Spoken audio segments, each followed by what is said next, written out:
नेहा और बबीता दोनों किचन में खाना बना रही थी। दोनों आपस में बातचीत करते करते काम कर रही थीं। तभी उनकी सास मधुलिका वहां आ जाती है और बोलती है, आज खाना बन जाएगा या फिर किचन में बैठकर खूब सारी गप्पे लड़ानी है तुम दोनों को?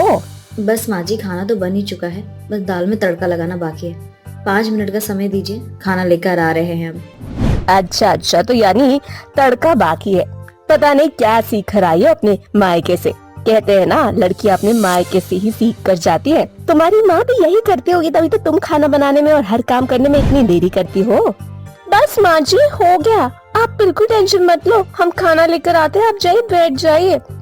नहीं, मैं कैसे बैठ सकती हूँ? पहले मैं ये देखूंगी कि मेरी 3 और निकम्मी बहुएं क्या कर रही हैं। जब तक इनकी लगाम ना कस के रखूँ ना, तब तक ये हिनहिनाना बंद ना करेंगी। इतना बोलकर सास अपनी बाकी की 3 और बहू निशा, अनीता, प्रिया के पास जाती है और वो देखती है कि तीनों कमरे में बैठकर बातें कर रही हैं। तभी वो गुस्से में उनसे बोलती है, अरे ये क्या, तुम तीनों यहाँ बैठकर आराम कर रही हो? अरे मुफ्त की रोटियाँ मिलेंगी क्या तुम्हें यहाँ पर? शर्म कर लो, घर की आर्थिक हालत बिल्कुल भी ठीक नहीं है। और एक तुम हो, तुम्हें तो घर की कोई टेंशन ही नहीं है। माँ जी, आप टेंशन मत लो, हमने सारा काम खत्म कर दिया है। अरे झाड़ू पोछा बर्तन, बस यही काम होता है क्या घर में? इसके अलावा भी तो और काम होते हैं। तुम्हें तो पता ही है कि हम कितने गरीब हैं। अरे कम से कम बाहर निकलो, कोई काम ढूंढो, ऐसे कैसे चलेगा? माँ जी, हम कोशिश तो कर रहे हैं ना, लेकिन हमें कोई काम ही नहीं मिल रहा। और आप तो जानती हैं, इतनी तेज धूप है बाहर, और ऐसे में मेहनत मजदूरी भी नहीं की जाती। दरअसल मधुलिका की 5 बहुएं विधवा थी। विधवा होने के कारण मधुलिका अपनी 5 बहुओं को आए दिन ताने दिया करती थी। तभी सास का जवाब देते हुए अनीता बोलती है, माँ जी, अब बिल्कुल भी टेंशन मत लो। जब तक हम 5 हैं, तब तक आपको किसी भी चीज की चिंता करने की कोई जरूरत नहीं है। हम 5 घर और बाहर दोनों ही संभाल लेंगे। ठीक है, तुम मेरी भी बात सुन लेना, तुम 5 ध्यान से। जब तक तुम 5 में से किसी एक को कोई नौकरी नहीं मिल जाती, तब तक तुम 5 खाना नहीं खाओगी। ये कैसी बातें कर रही हैं माँ जी? आप इतना भी सादा मत बनो। आप हमें कितना कुछ कह जाती हैं, लेकिन हम कभी भी आपकी बातों का जवाब नहीं देते। ऊपर से हम आए दिन आपको खुश करने की कोशिश करते हैं, लेकिन फिर भी आप हम पर इतना ज्यादा अत्याचार करती हैं। आखिर ऐसा क्यों करते हो आप हमारे साथ? क्योंकि तुम 5 जब से मेरे बेटों की जिंदगी में आई थी, तब से मेरे बेटे मुझसे अलग हो गए। पहले तो लव मैरिज की उन्होंने, और दूसरा तुम्हारा काला साया जैसे उनके ऊपर पड़ा, हमेशा हमेशा के लिए दुनिया ही छोड़कर चले गए। इसीलिए मैं तुम 5 से नफरत करती हूँ, नफरत। माँ जी, हमें भी दुख है कि हमने अपने पति को खो दिया है, और इतनी कम उम्र में विधवा होने का दुख क्या होता है, ये हम ही समझ सकते हैं। और दूसरी बात, जीवन की यही सच्चाई है, जो पैदा हुआ है उसे एक दिन मरना भी होगा। कोई अमर बनकर नहीं आया यहाँ माँ जी। हाँ, तुम्हारा क्या है? तुम्हें तो कल को कोई नया आशिक मिल जाएगा और तुम शादी करके अपना जीवन फिर से शुरू कर लोगी। मेरा क्या है? मैंने तो अपना बेटे खोए है ना, वो मुझे क्या कभी मिल सकते हैं?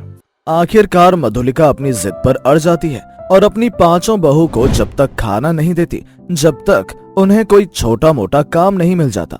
बेचारी यहाँ वहाँ काम ढूंढती हैं और पेट भरने के लिए थोड़े बहुत पैसों से कुछ फल फ्रूट खरीद कर खा लेती हैं। ऐसे ही प्रिया और अनीता को एक जगह सिलाई का काम मिल जाता है। दोनों दिन रात मेहनत करती हैं, जिससे उनका घर चल रहा था। ऐसे ही एक दिन प्रिया की माँ की तबीयत खराब हो जाती है और प्रिया अपनी सास से कहती है, माँ जी, मेरी माँ की तबीयत बहुत खराब है, मुझे कुछ दिनों के लिए अपने मायके जाना पड़ेगा, और कुछ ही दिनों तक मैं काम पर भी नहीं जा पाऊंगी। ये क्या बात हुई? अरे तेरी माँ बीमार है तो मैं क्या करूँ? कहीं नहीं जाना तुझे। इतने दिन जो तूने छुट्टी करी, उसके पैसे कौन देगा? अगर तेरी माँ देने के लिए तैयार है तो तू अपने मायके जा सकती है। माँ जी, आपको तो पता है ना कि मेरी माँ कितनी गरीब है, वो पैसे कहाँ से देगी? और माँ जी, बस भगवान के लिए मुझे कुछ दिनों के लिए जाने दीजिए ना। माँ की जिंदगी का सवाल है, कहीं ऐसा ना हो कि उन्हें कुछ हो जाए और फिर मैं मन में ये मलाल रखूं कि मैं उनको देख नहीं पाई। देख, मेरा फैसला अटल है, तुझे कहीं नहीं जाना। और अगर इस घर से तो गई ना, तो हमेशा हमेशा के लिए तुझे ये घर छोड़ना पड़ेगा। प्रिया बहुत बुरी तरह से रोने लगती है। प्रिया को ऐसे रोता देख बाकी की 4 बहुएं वहां आ जाती हैं और उससे पूछने लगती हैं। प्रिया उनको सारी बात बताती है। इसके बाद बबीता प्रिया से बोलती है, वैसे देखा जाए तो माँ जी ना हम पर बहुत अत्याचार करती है। इतना भी जालिम होना जरूरी है क्या? और उनको खुश रखने के लिए, उनके देख रेख के लिए हम हर चीज करते हैं। अब हमारी माँ बीमार होंगी तो क्या हम उनसे मिलने भी नहीं जाएंगे? इनको हर चीज में पैसे ही नजर आते हैं क्या? मुझे तो ऐसा लगता है कि हमारी जिंदगी इनको खुश करने में निकल जाएगी। अरे ये हमसे कभी खुश नहीं होंगी। एक दिन ऐसा आएगा कि हम मर जाएंगे और तब भी इनको हमारी कोई कमी महसूस नहीं होगी। मुझे नहीं लगता कि अब हमें ज्यादा समय तक इस घर में रहना चाहिए, क्योंकि अब जो प्रिया के साथ हुआ है कल वो हमारे साथ भी हो सकता है। और जहाँ अपनी कदर ना हो वहाँ अपने आप को साइड कर लेना ही बेहतर होता है मेरे दोस्त, और हमें यहाँ से चलना चाहिए। कहाँ जा रहे हो तुम पाँचों? वैसे देखा जाए तो माँ जी ना हम पर बहुत अत्याचार करती है। इतना भी जालिम होना जरूरी है क्या? और उनको खुश रखने के लिए, उनके देख रेख के लिए हम हर... किसने तुम्हें जाने की परमिशन दिया? हाँ, माँ जी, अब हमें किसी की कोई परमिशन लेने देने की जरूरत नहीं है। अब हम ये घर हमेशा हमेशा के लिए छोड़कर जा रहे हैं। हम पांचों ने कभी आपको खुश नहीं किया, यहाँ तक कि हमारे आने से आपके बेटे हमसे और आपसे दूर हो गए। इसलिए हम भी अब आपसे हमेशा हमेशा के लिए दूर होने जा रहे हैं। आप अपने जीवन में हमेशा खुश रहना, यही दुआ करेंगे हम भगवान से। हाँ ठीक है, जाओ। वैसे भी मुझे तुम्हारी जरूरत नहीं है। यूं ही समय बीतने लगता है। वो पांचों अपने ससुराल छोड़कर अपने घर आ जाती हैं। देखते ही देखते कुछ महीने गुजर जाते हैं। धीरे धीरे मधुलिका की तबीयत खराब होने लगती है, लेकिन मधुलिका अपनी बहुओं को इस बारे में बिल्कुल भी भनक नहीं लगने देती। लेकिन मधुलिका की बिगड़ती तबीयत को देखते हुए आसपास के पड़ोस के लोग मधुलिका की पांचों बहुओं को इस बारे में बताते हैं। पांचों उसकी तबीयत का सुनकर अपने ससुराल वापस आ जाती हैं और फिर से अपनी सास की देखभाल करती हैं। धीरे धीरे मधुलिका की तबीयत में सुधार आ जाता है और वो ठीक होने लगती है। मधुलिका को अपनी गलती पर बहुत पछतावा होता है। मधुलिका को अपनी गलती का एहसास हो जाता है और वो अपनी पांचों बहुओं से माफी मांगकर एक नए जीवन की शुरुआत करती है। गरिमा की दो बहू थी, बड़ी बहू ऋचा और छोटी बहू मानसी। गरिमा की छोटी बहू बहुत ही ज्यादा काली थी, मगर उसके काले लंबे बाल हर किसी को अपने ओर अट्रैक्ट करते थे। तो वही दूसरी तरफ गरिमा की बड़ी बहू, जो कि दिखने में सुंदर भी थी और गोरी भी, मगर कहते हैं ना, भगवान हर किसी को परफेक्ट नहीं बनाते। ऋचा के पास बस बाहरी सुंदर थी, ना उसे घर का काम अच्छे से आता था और ना ही बड़ों का सम्मान करना। ऐसे ही एक सुबह। अरे बड़ी बहू, आज शाम को मुझे कहीं जाना है, तो तू मेरी एक साड़ी प्रेस कर देगी? छोटी बहू जरा किसी काम में लगी हुई है, वरना मैं उसे ही बोल देती। माँ जी, आप टेंशन क्यों लेती हो? मैं हूँ ना इस घर की बड़ी बहू, मैं हूँ ही इसीलिए। आप ना बेफिक्र होकर घर का कोई भी काम मुझे दे दिया करो। अच्छा ठीक है, बस ना ये साड़ी अच्छे से प्रेस कर देना। 1 घंटे बाद मुझे निकलना है, बस थोड़ी देर में आती हूँ। आप बिल्कुल टेंशन मत लीजिए, बस 15 मिनट के अंदर आपकी साड़ी प्रेस कर दूंगी। सास के कहने पर ऋचा साड़ी प्रेस करने लगती है। ऋचा का ध्यान फोन में भी था। फोन चलाते चलाते वो साड़ी प्रेस कर रही थी कि अचानक से प्रेस का टेम्परेचर हाई हो जाता है और वो साड़ी जल जाती है। ऋचा बहुत ज्यादा घबरा जाती है कि अब क्या करूँ। हे भगवान, ये क्या हो गया मुझसे? माँ जी तो मुझ पर बहुत चिल्लाएंगी। ऋचा तो भी ना एक काम भी ठीक से नहीं करती।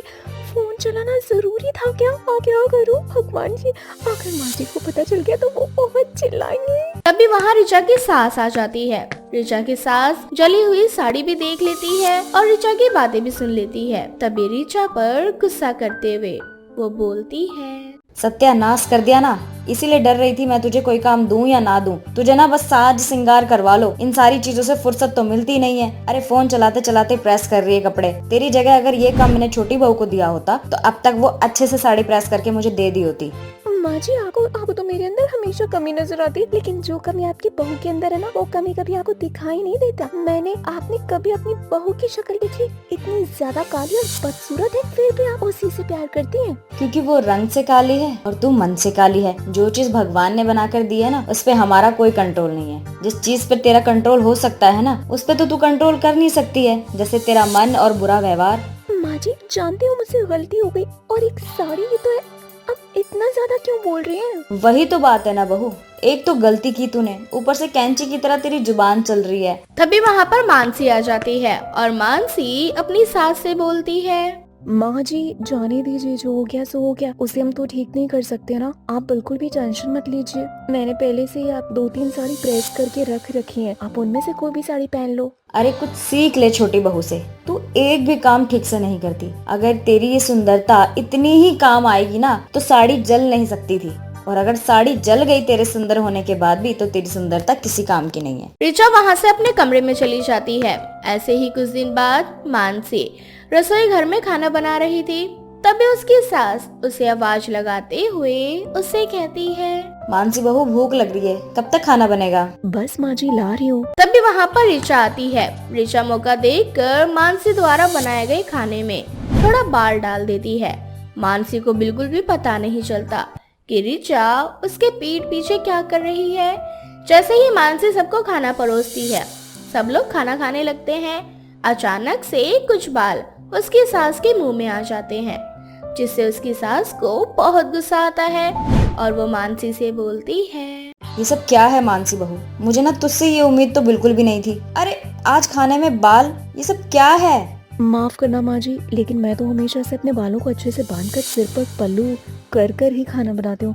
बाल जाने का तो सवाल ही पैदा नहीं होता। तो तुझे क्या लगता है कि मेरे मुंह में बालों की खेती हो गई है जो बाल निकल रहे हैं? हाँ माँ जी बिल्कुल सही कह रही है मानसी, तेरे बाल ना हर जगह बिखरे रहते, कभी यहाँ कभी वहाँ। अरे अगर इतने लंबे बाल संभाले नहीं संभलते तो कटवा देना। वैसे भी मार्केट में बाल बहुत महंगे बिकते हैं, ये बाल कुछ काम आ जाएंगे हमारे। मुझे किसी ने कहा था बीच में बोलने के लिए? अभी मैं जिंदा हूँ मानसी को डांटने के लिए और समझाने के लिए। पहले तू खुद सुधर जा, उसके बाद किसी और को सुधारने की कोशिश कर। और रही बात बाल काटने और बेचने की, तो एक बात ध्यान रखना, मेरी बहू की सुंदरता उसके बालों से है।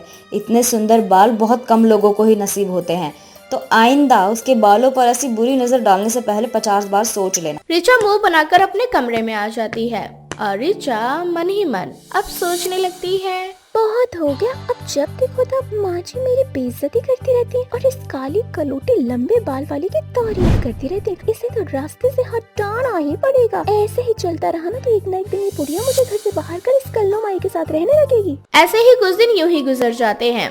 ऐसे ही एक दिन मानसी रसोई में काम कर रही थी, तभी वहाँ पर ऋचा भी आती है और ऋचा मानसी से कहती है, अरे मानसी तुम थक गई होगी, देखो मैंने इस गर्मी में ना मैंगो शेक बनाया, आओ तुम भी पी लो इसे। मानसी ऋचा द्वारा बनाए गए मैंगो शेक पीने लगती है। दरअसल मैंगो शेक में ऋचा ने नींद की गोलियां मिला दी थी। मैंगो शेक पीने के बाद मानसी को नींद आ जाती है और वो अपने कमरे में सो जाती है। तभी ऋचा मौका देखकर मानसी के कमरे में जाती है और मानसी के सारे लंबे बाल काट कर जमीन पर बिखेर देती है। थोड़ी ही देर बाद मानसी की जब आंखें खुलती है तो उसका रो रो कर बहुत बुरा हाल हो जाता है। उसे समझ में नहीं आ रहा था कि आखिर उसके लंबे बालों को किसने काटा। तभी वहाँ पर उसकी सास और ऋचा आती है। वो दोनों उसे समझाते हुए कहती है, मुझे तो ये समझ में नहीं आ रहा कि ऐसी बुरी हरकत किसने करी है, लेकिन याद रखना जिसने भी ये गंदी हरकत की है ना मेरी बहू के साथ, एक दिन भगवान उसके साथ इतना बुरा करेगा कि वो हमेशा अपनी गलती पे पछताता रहेगा। मामा जी आप बिल्कुल सही कह रहे हो, पता नहीं कौन हमारी मानसी से जलता है। ऐसे ही समय बीत जाता है। धीरे धीरे मानसी अपने बालों की और ज्यादा केयर करने लगती है और कहीं ना कहीं उसके बाल फिर से उगना शुरू हो जाते हैं। तो वहीं दूसरी तरफ ऋचा के बाल दिन प्रतिदिन और ज्यादा झड़ने लगते हैं। धीरे धीरे वो गंजी होने लगी थी। ऋचा बहुत ज्यादा दुखी थी और वो यहाँ वहाँ डॉक्टर से अपने बालों को दिखाने लगती है, लेकिन उसके बालों पर कोई भी मेडिसिन या फिर कोई भी घरेलू नुस्खा असर नहीं दिखा रहा था। आखिरकार वो दिन आ ही जाता है जब ऋचा के सारे बाल हट जाते हैं और वो हमेशा के लिए गंजी हो जाती है। वो बहुत बुरी तरह से रोने लगती है। माँ जी आज मुझे अपने किए पर बहुत पछतावा हो रहा है, ये सब कुछ ना मेरे बुरे कर्मों का नतीजा है। मैंने ना मानसी के बालों को काट दिया था और आज देखो भगवान ने मेरे सिर पर बाल हमेशा हमेशा के लिए हटा दिए। मैं गंजी हो गई माँ जी, मुझे बहुत बुरा लग रहा है। अब क्या कर सकते हैं, कहते हैं ना जब इंसान बदले की भावना में रहता है ना तो उसे कुछ भी समझ में नहीं आता। उसे बस ये दिखाई देता है कि उसे बदला लेना है, फिर चाहे उसके लिए गलत करना पड़े सही करना पड़े, वो बस बदला लेना चाहता है। लेकिन एक चीज हमें हमेशा ध्यान में रखना चाहिए कि गलत कर्म का नतीजा हमेशा बुरा ही होता है। बेचारी ऋचा, उसे अपने बुरे कर्मों का फल मिल जाता है। अब उसे हमेशा हमेशा के लिए नकली बालों का सहारा लेकर अपने जीवन में आगे बढ़ना पड़ता है। आंचल गांव की एक गवार लड़की थी जिसने चूल्हे पर खाना बनाना सीखा था। आंचल की शादी शहर के एक बहुत अच्छे घर में अर्पित नाम के लड़के से हो जाती है। पर क्या होगा जब शहर की रसोई में देसी बहू आ जाए? तो आइए देखते हैं देसी बहू की ये रसोई। अरे मोरी मैया, कितना बड़ा रसोई घर है। हमारे गांव में तो कहीं रसोई घर होता ही नहीं था। एक छोटा सा मिट्टी का चूल्हा होता था बस, और उसी पर खाना बनता है। भाभी, पर यहाँ पर मिट्टी का चूल्हा नहीं होता।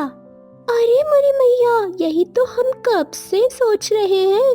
रसोई घर में तो कोई चूल्हा ही नहीं है, भला खाना कैसे बनेगा? आज हमारी पहली रसोई है। अब हम अपनी पहली रसोई में खाना कैसे बनाएंगे? गांव में तो मिट्टी के चूल्हे में 4 लकड़ियां फूंकते थे और फटाफट खाना बन जाता था, और यहाँ तो चूल्हा ही नहीं है। कैसे बनेगा खाना? मोरी मैया, संकट में तो हार बिटिया है, कौन हो रास्ता दिखाओ। आंचल की इन हरकतों से कोमल परेशान हो जाती है और बिना कुछ बताए रसोई में आंचल को अकेला छोड़कर बाहर आ जाती है। पूरे दिन ऐसे ही गुजर जाता है और बेचारी आंचल रसोई में चूल्हा ढूंढती रह जाती है। अरे मोरी मैया, कितना समय हो गया है, कब से चूल्हा ढूंढ रहे हैं, अब तक चूल्हा नहीं मिला। ऊपर से बिना कुछ बताए अंजलि दीदी भी बाहर भाग गई है। अरे मोरी मैया, अब कौन करेगा हमारी मदद? आंचल सर पर हाथ रखकर रसोई घर में ही बैठ जाती है। कुछ देर बाद आंचल की सास आंचल को ढूंढती हुई रसोई घर में जाती है, जहां वो आंचल को रसोई में बैठकर रोता हुआ देखती है। अरे आंचल बहू, तू अभी तक रसोई में है और तूने खाना नहीं बनाया? आज तेरी पहली रसोई है ना, और तू यहाँ खाना बनाने के बदले बैठकर रो रही है। अब रोए नहीं तो क्या करे अम्मा जी? कहने को तो इतना बड़ा रसोई घर है, पर क्या फायदा इतने बड़े रसोई घर का जब इतने बड़े से रसोई में छोटा सा मिट्टी का चूल्हा नहीं है। ये देखो, आटा चावल, पूरा दिन हम बस इस रसोई में आग फाड़ फाड़ कर यहाँ वहाँ देखे, तब जाकर हमें आटा चावल और मसाला मिला है। पर अब तक चूल्हा नहीं मिला जो हम खाना बना सके, और ना ही सिलबट्टा जिस पर मसाला पीस सके। अरे बहू, ये गांव नहीं शहर है, यहाँ मिट्टी का चूल्हा नहीं होता। और जो तुम देख रही हो ना, यही चूल्हा है, इसी पे खाना बनता है बिना लकड़ियों के। और ये मिक्सी है, इसमें सारे मसाले पीसे जाते हैं। जो भी मसाला पीसना हो इस मिक्सी के अंदर डाल देना। और वैसे भी इस घर में सिलबट्टा रखा हुआ है, लेकिन तू फिर भी इसी मिक्सी में काम करना। समझ आया ना तुझे? अरे मोरी मैया, बगल में छोरा, शहर में ढिंढोरा, हमारी आंखों के सामने चूल्हा है और मिट्टी का चूल्हा खोज रहे हैं। हमने तो बस इस चूल्हे के बारे में सुना था, आज पहली बार देख भी लिया। माँ जी, अब आप जाइए, अब देखना कैसे हम 30 मिनट में 3 तरह के पकवान बना के लाते हैं। आंचल के कहने पर आंचल की सास वहां से चली जाती है। आधे घंटे बीत जाते हैं, पर अब तक आंचल खाना नहीं बना पाती, और इसलिए आंचल की सास आंचल को अपने कमरे में बुलाती है और उसे कहती है, बहू, तुम अभी नई हो इस घर में, इसीलिए यहाँ के तौर तरीके समझने में तुम्हें थोड़ा समय लगेगा। इसलिए मैंने सोचा है कि आज हम बाहर से ही खाना मंगवा लेते हैं। तुम कल से रसोई में खाना बनाना। अब वो रसोई घर ही तुम्हारी जिम्मेदारी है। तुम चाहो जैसे मर्जी वैसे उस घर में खाना बनाना। अरे मोरी मैया, बाहर से खाना? सासू माँ, हमें तो बाहर का खाना बहुत पसंद है। हम जिंदगी में पहली बार बाहर का खाएंगे। पर कोई बात नहीं, आज आप लोग हमें बाहर का खाना खिलाएं, कल से हम आप लोगों को जैसा खाना खिलाएंगे ना, फिर देखना आप अपनी बहू के हाथों का खाना। इस तरह से आंचल अपने ससुराल वालों के साथ बाहर खाना खाती है और अगली सुबह रसोई घर में खाना बनाने के लिए जाती है। लाख कोशिश करने के बाद भी आंचल चूल्हे पर खाना नहीं बना पाती, और इसलिए वो फैसला लेती है कि वो अपने मिट्टी के चूल्हे पर ही खाना बनाएगी। अब क्या था, गांव की देसी आंचल शहर के मॉडर्न किचन की देसी रसोई घर को बदल देती है। इस बात से अनजान सभी घर वाले उसके हाथों के बने खाने को मजे लेकर खाते हैं। अब ऐसे ही कुछ दिन बीत जाते हैं और एक दिन कोमल अंजलि की तारीफ करने के लिए रसोई घर में जाती है, जहां वो देखती है कि रसोई घर में एक जगह कुछ लकड़ियां रखी हैं, तो दूसरी ओर मिट्टी के चूल्हे, तो वहीं एक और मसाले और आटा चावल के डब्बे बाहर रखे हुए हैं। अपनी रसोई की ऐसी हालत देख कोमल को गुस्सा आ जाता है। भाभी, आप इतनी गंवार कैसे हो सकती है? ये क्या हाल कर दिया है आपने कुछ ही दिनों में रसोई का। अरे मोरी मैया, क्या करती है हम जो तुम इतना बड़ा भड़क रही हो हम पर? इतना बड़ा रसोई घर है, अगर इतने बड़े रसोई घर में हमने अपनी छोटी सी रसोई बना ली तो इसमें क्या बुराई है? हाँ, वो तो माँ आपको बताएंगी जब वो रसोई की ये हालत देखेंगे तब। अब कोमल अपनी माँ को बुलाती है और जब आंचल की सास रसोई की ऐसी हालत देखती है तो वो भी अपना सर पकड़कर बैठ जाती है और आंचल को भला बुरा सुनाने लगती है। पता नहीं क्या सोच के मैंने तुझ जैसी दिहातन को अपने घर की बहू बना लिया। अरे मोरी मैया, नहीं, हमसे ऐसी कौन सी गलती हो गई जो आप सब हम पर इतना भड़क रहे हैं? जब तक आप लोग इस रसोई घर में नहीं आए थे तब तक तो हमारे हाथों का खाना बड़े चटखारे मारकर खा रहे थे, और जब इस रसोई घर में आए तो हमें इस तरह की बातें सुना रहे हैं। हाँ, हम देसी हैं। अगर हम देसी हैं तो इसमें गलत क्या है माँ जी? आपकी माँ देसी नहीं थी का? आप गांव में नहीं पली बड़ी का माँ जी जो आप हमें इतना सुना रही है? आंचल रोती हुई अपने कमरे में चली जाती है। आंचल की बातें सुनकर आंचल की सास को अपनी गलती का एहसास होता है और वो अपनी इस गलती के लिए अपनी बहू से माफी मांगती है। बहू मुझे माफ कर दे, मैं भूल गई थी कि मैं भी पहले गांव में ही रहा करती थी। मैं भी तेरी तरह आज मिट्टी के चूल्हे पे ही खाना बनाती थी, लेकिन यहाँ आकर मैंने समय के साथ सब कुछ सीख लिया, लेकिन तुझे सिखाना भूल गई। वही तो सासू माँ जी, आप हमें बता कर चली गई कि चूल्हा ऐसा है, मिक्सी ऐसी है, जो रोटी मेकर है, ई फलाना ई ढिमाका, पर आप भूल गए कि आपकी बहू गांव से है, गांव से। हम आप लोगों को परेशान नहीं करना चाहते थे, इसलिए बिना कुछ बोले खुद आधी रात को चूल्हा बनाए और सुबह सबको खाना बना कर दिए, वो भी इतने प्यार से। आप सब मिलकर हमें गंवार बोल दिए। हाँ बहू, मुझे अपनी गलती का एहसास हो चुका है, इसलिए तो मैं यहाँ तुझसे माफी मांग रही हूँ। अब चल, अब माफ भी कर दे अपनी सास को। चल रसोई में, मैं तुझे सिखाती हूँ कि कैसे चूल्हे पे खाना बनाते हैं और कैसे मिक्सी चलाते हैं। अरे मोरी मैया, हम क्या कर दिए? आप हमारी सासू माँ हैं और हम आपसे ऐसे लड़ रहे हैं जैसे आप हमारी छोटी बहन फूलन है। अरे मोरी मैया, हमसे इतनी बड़ी गलती हो गई सासू माँ, हमें माफ करना। आपसे हम कभी ऐसा नहीं बोलेंगे। हे भगवान, अब हम अपनी सासू माँ को इतना सब कुछ बोल दिए, आप हमारी जुबान काहे नहीं काटे? कोई बात नहीं भाभी, जो होना था हो गया। आप बस जल्दी से खाना बना दो, बहुत भूख लगी है। अरे मोरी मैया, अब तो हम भूल ही गए थे कि आप सब भूखे हैं। हम अभी जाकर खाना बनाए देते हैं। हाँ भाभी, पर आज से हम भी आपकी मदद करेंगे, है ना माँ? अब इस तरह से कोमल, आंचल और उसकी सास तीनों मिलकर खाना बनाते हैं और बहुत जल्द समय के साथ आंचल भी शहर की रसोई में काम करने के तौर तरीके सीख जाती है।